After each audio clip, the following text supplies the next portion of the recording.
My hero is man the discoverer.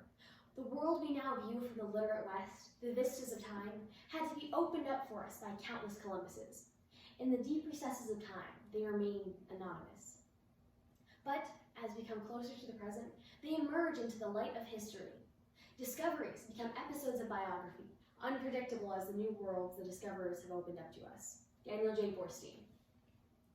The Discoverers, a history of man's search to know his world and himself, written by former Librarian of Congress Daniel J. Borstein, is the story of man and all of his trouble-ridden discoveries.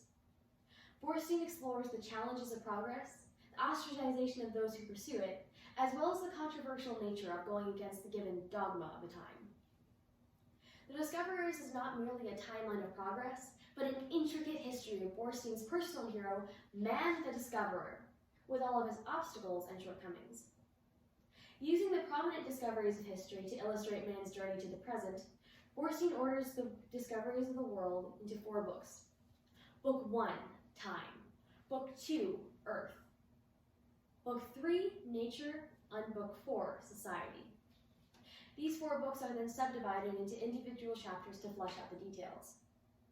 Unlike many newer history books, Borstein gives examples of discoveries from multiple cultures and compares them to give the reader a better understanding of progress globally. His matter-of-fact tone gives his writing an air of confidence and gives a new angle on history, as well as refresh the memory of the reader. Borstein's thorough research is evident, citing such sources as Gillespie's Dictionary of Scientific Biography and other such respectable works. Compared to his bravado and fanfare in his personal note to the reader, Borstein's writing in the majority of his work is cold and impersonal, and at times overly cynical. When explaining situations or concepts, Borstein takes an air of moral and intellectual superiority that grates on one's nerves after just a few chapters. In chapter 13, The Prison of Christian Dogma, Borstein shows clear and unhidden prejudice against Christianity, saying, Christian Europe did not carry on the work of Ptolemy. Instead, the leaders of Orthodox Christendom built a grand barrier against progress about the earth. Christian geographers of the Middle Ages spent their energies embroidering a neat, theologically appealing picture of what was already known, or what was supposed to be known. End quote. Although religion is a contributing factor in the history of progress, it should not be said that it is the cause of all difficulty that we have encountered. Any self-respecting historian knows that when writing on the events of history, it is vital to take every aspect into account to avoid coming to a false or half-true conclusion. This does not discredit the book, but it does detract from an otherwise pleasant manuscript. Furthermore, Borstein says in his note to the reader, quote, I have included the story of only a few crucial inventions, which have been essential instruments of discovery.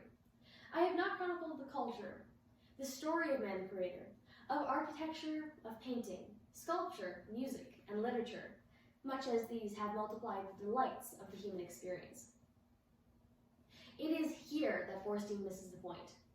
These delights, as Borstein calls them, are not merely things to make bitter life slightly sweeter, but are regularly the very inspiration for the world's discoveries and the context that surrounds them.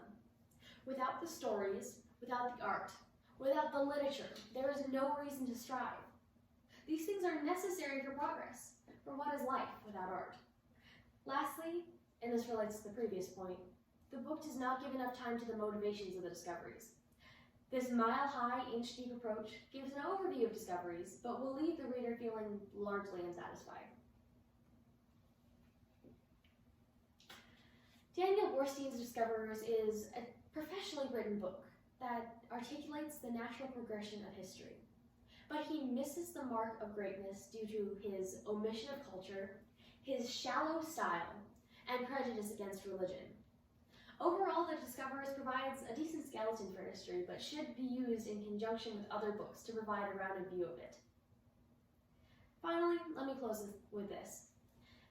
Although he is not the pinnacle of all writing and understanding the nuances of history, as we read The Discoverers, we should offer Borstein the same grace as we wish he would have given to Christians in chapter 13. Thank you.